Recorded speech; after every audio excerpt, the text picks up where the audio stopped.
여러분 안녕하십니까? 기자가 만난 사람들의 전진아입니다. 오늘은 경기도민분들이 최근 많은 관심을 갖고 계시는 지역화폐, 또 청년 기본소득 등의 관련 정책에 대해서 좀 더 자세히 알아보는 시간을 마련했습니다. 경기도청의 조계원 정책보좌관을 모셨습니다. 네, 안녕하십니까? 예, 반갑습니다. 네, 반갑습니다. 경기도 지역화폐 정책이 본격화되면서 굉장히 관심들이 많으세요. 네. 그래도 아직은 잘 모르겠다 이런 분들도 계시기 때문에 지역화폐의 개념부터 좀 짚어볼까요? 네, 그 지역화폐는 말 그대로 지역 내에서 통용되는 화폐를 말합니다. 지역화폐는 크게 이제 두 가지 형태로 발행이 되는데, 한 가지는 정책 발행이고 또 한 가지는 일반 발행이 있습니다. 정책 발행은 이제 경기도에서 시행하는 복지 정책, 청년 기본소득이나 산후조리비 같은 복지 지출을 이제 현금으로 지급하지 않고 지역화폐로 지급하는 방식이고요. 그다음에 일반 발행의 경우에는 이제 그 일반인 누구나가 그 지역화폐를 구입할 수 있는데요. 이때는 이제 한 6% 정도의 인센티브를 제공해서 구입하실 수 있게 해주고 있습니다. 그렇게 되면 이제 이를테면은 10만 원을 충전하게 되면은 구입하게 되면은 실제로는 이제 10만 6천 원을 지역화폐 카드로 사용할 수가 있게 되는 것이죠. 네. 예. 그래서 그 지역에서만 쓸 수 있는 그 돈이다 이렇게 좀 생각을 하면 될 것 같은데요. 지방 재정이 투입되기 때문에 아무래도 사용처를 이제 지역 내에서 소상공인과 이제 전통시장 자영업자의 골목상권 이쪽에서 사용할 수 있도록 약간의 불편이 있지만은 그렇게 제한을 하고 있습니다. 네. 화폐라고 하면 그 지폐같이 종이 형태가 좀 떠오르기 마련인데 어떻습니까? 네. 그 종이 형태의 즉 지류형 그 지역 화폐도 있고요. 지금은 이제 카드형 아니면 또 모바일형 이렇게 세 가지 종류의 지역 화폐가 있습니다. 네. 그리고 요즘에는 이제 사용의 편의성 때문인지 그 경기도에서 볼 때 한 28개 시군에서 카드형 지역화폐를 사용하고 있습니다. 네. 그러니까 일반 플라스틱 신용카드 같은 카드를 생각하면 되는 거죠? 그렇게 생겼고 똑같은 방식으로 사용할 수 있습니다. 네. 그러면 기존의 현금하고 신용카드랑 어떻게 다르게 좀 사용을 하게 되는 건가요? 네. 이제 기존의 현금이나 이제 카드의 경우에 신용카드의 경우에는 일단 어디에서든지 자유롭게 사용할 수 있는 특징이 있습니다. 그런데 이제 지역화폐는 지방 재정을 투입해서 지역의 이제 소상공인과 자영업자를 좀 지원하기 위한 복지적 정책적 목적이 있기 때문에 사용처도 좀 제한이 됩니다. 오히려 이제 대형마트나 백화점이나 아니면 기업형 슈퍼마켓, 유흥업소 같은 데서는 사용할 수 없고요. 지역의 이제 골목상권과 전통시장 또는 이제 10억 이하의 그 소상공인 점포에서 사용이 가능하도록 하고 있습니다. 네. 그러면 이제 뭐 카드 형태라든지 모바일로 이제 가게에 가서 결제를 하면 그 결제가 안 되는 건가요? 해당이 안 10억 되는 이상의 매출을 기록하는 점포의 경우에는 이제 결제가 안 되는데요. 거의 대부분의 점포에서는 사용이 가능하다고 보시면 되고요. 그렇게 지출을 하시게 되면은 연말정산을 할 때 30% 정도의 혜택을 소득공제 혜택을 볼 수 있습니다. 그러니까 그 6% 인센티브의 혜택도 있고 소득공제 혜택도 있다 이런 말씀이시죠? 알겠습니다. 이런 그 지역화폐를 기반으로 해서 방금 말씀하신 다양한 정책들이 좀 추진이 앞으로 되지 않습니까? 그래서 먼저 이 청년 배당이라고 표현을 또 하기도 하는데 청년 기본소득이 이 지역화폐로 지급이 되는 걸로 알고 있거든요. 어떻습니까? 경기도에서는 만 24세 청년에게 연 100만 원, 분기별로 25만 원씩을 이제 그 청년 기본소득으로 지급하는데요. 현금 대신 지역화폐로 지급을 합니다. 그래서 청년들에게만 복지 혜택을 주는 것이 아니라 지역의 서민 경제, 즉 공동체도 함께 활력을 얻을 수 있도록 하고 있습니다. 네. 그러니까 지급되는 돈으로 지역 안에서 좀 돈이 돌게 한다. 그래서 활성화를 시킨다는 개념인 것 같은데요. 그 기준은 따로 없고 그냥 나이만 맞으면 다 대상인 건가요? 만 24세 청년이면 누구나가 가능합니다. 네, 알겠습니다. 관련해서 기본소득이라는 표현이 또 나왔는데 기본소득이 뭔가를 좀 알리기 위해서 기본소득 박람회라는 것도 마련이 되고 있다고 들었는데요. 그 기본소득 하면은 그 최소한의 인간적인 삶과 권리를 위한 소득, 그것을 이제 그 사회 구성원 누구에게나 뭐 자산 심사나 노동 여부에 상관없이 지급하는 소득을 말합니다. 예, 이 때문에 이제 포퓰리즘 아니냐, 또 지나친 증세를 유발하지 않느냐, 이렇게 오해하시는 분들도 계신데요. 예, 오히려 이제 기초생활보장제도 같은 선별적인 소득보장제도에서는 그 빈곤층임을 스스로가 증명을 해야 됩니다. 예, 그뿐만 아니라 자기가 이제 추가 노동을 통해서 소득이 발생하면은 그 생계보조금이 오히려 깎이게 됩니다. 네. 즉 노동을 더 할 의욕을 그죠. 안 상실하게 하게 되는 거죠. 되는 예. 점점. 예. 근데 이제 누구나 기본소득은 누구에게나 이제 보편적으로 지급되기 때문에 네. 그리고 이제 추가 노동을 통해서 그 추가 소득을 자기 것으로 가져갈 수 있기 때문에 오히려 자기의 그 추가 노동을 통해서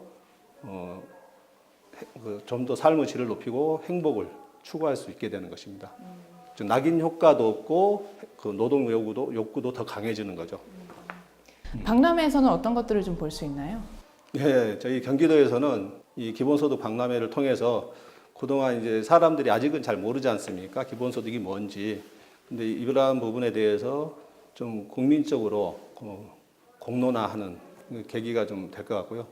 그 기본소득의 어쨌든 세계적인 석학인 애니 밀러를 필두로 해서 세계적인 권위자들과 이제 국내의 권위자들이 함께 컨퍼런스를 통해서 그것을 공유할 생각입니다. 그리고 이제 이와 더불어서 좀 대한민국, 한국적 그 기본소득 모델이라 할 수 있는데요. 저희의 경우에는 기본소득을 지역화폐로 지급합니다. 이건 세계적으로 좀 드문 방식인데 지역화폐로 지급함으로써 이제 좀 이중적 효과, 즉 복지에 끝나는 것이 아니라 경제와 연결돼서 선순환 효과를 갖는 이중적 효과를 갖습니다. 이러한 것들을 이제 직접 체험할 수 있도록 하기 위해서 전국 최대 규모의 지역화폐 전시관과 체험관 그리고 또 많은 그 경기도민과 국민들이 참여할 수 있도록 하기 위해서 다양한 이벤트도 준비했습니다. 그 현장에서 바로 네네. 지역화폐를 구입할 수가 있고 교환할 수가 있습니다. 네네네. 6%의 추가 인센티브까지 받고 네. 교환하셔가지고 그 현장에서 지역화폐로 각 지역의 그 명품 특산물들을 직접 구매할 수 있습니다. 네. 또 이번 박람회 기간 동안에는 특별히 좀 할인된 가격으로 네네. 판매를 하니까 네. 아마 가장 알뜰하고 실속 있는 구매가 될 것입니다. 알겠습니다. 그 아까 초반에도 잠깐 언급을 해주셨는데 네. 이 아이를 낳은 경기도민들을 대상으로 네. 산후조리비가 지원이 되는데 이것도 지역화폐로 지급이 된다고요? 경기도에서 1년 이상 거주한 가정의 그 아이에게 한해서 1인당 이제 50만 원씩 산후조리비를 이제 지역화폐로 지급합니다. 약 경기도에서는 이제 올해의 경우에는 이제 423억 원의 지역화폐가 이제 지급될 예정입니다. 네. 네. 그럼 그 거주 기간 기준이라는 게 그 임신을 하고 이제 어느 정도는 경기도에 거주를 한 도민이 이제 대상인 거죠, 출산까지. 1년 이상. 경기도 내에서 1년 이상 거주한 분이라면 누구든지 혜택이 자격이 되는 겁니다. 지역화폐를 활용해서 굉장히 다양한 정책들이 이렇게 추진이 되고 있는 그 목적이 있지 않겠습니까? 지향하는 바에 대해서 좀 말씀을 해주신다면요. 대한민국은 이제 세계에서 7번째로 3050 시대를 맞이했습니다. 즉 국민소득 3만 달러, 그다음에 인구 5천만, 이걸 세계에서 7번째로 달성한 아주 자랑스러운 소식입니다. 근데 그 속살을 들여다보면은 오히려 저출산과 양극화가 훨씬 더 심화되었고 상위 20%와 하위 20% 간 소득 격차는 이제 5.5배가 넘습니다.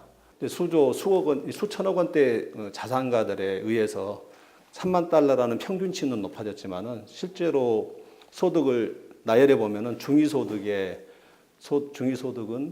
한 1,100만 원대 불과합니다. 즉 쓸 수 있는 가처분 소득이 아주 제한된다는 거죠. 네. 더구나 그 돈들마저도 쓸 수 있는 곳이 이제 좀 더 편리하기 때문에 그 대형 마트나 백화점에서 쓰여지고 있습니다. 그러니까 지역 경제는 더욱더 위축되고 폐업률은 줄어들고 있지 않습니다. 경제는 성장했는데 그 속살은 너무나 많이 고름이 지금 깃들고 있는 것이죠. 이러한 문제를 해결하기 위해서 저희 경기도는 복지와 경제를 분리시키는 것이 아니라 복지와 경제의 선순환을 만들어 보고자 소위 기본소득을 이제 지역화폐로 지급하는 정책을 펴게 된 것입니다.